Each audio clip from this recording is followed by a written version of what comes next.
मुलांनो, आज आपण पिल्लूदर्शक शब्द पाहणार आहोत. प्राणी व त्यांची पिले. पहिला पाहूया. कुत्र्याचे पिल्लू, गाईचा, गोरा, गाईची, कालवड,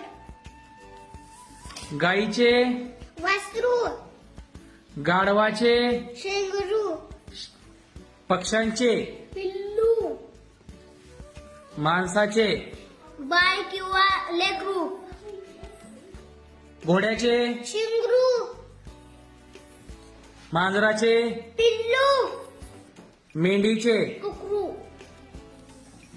म्हशीचे, रेडकू किंवा पारडू,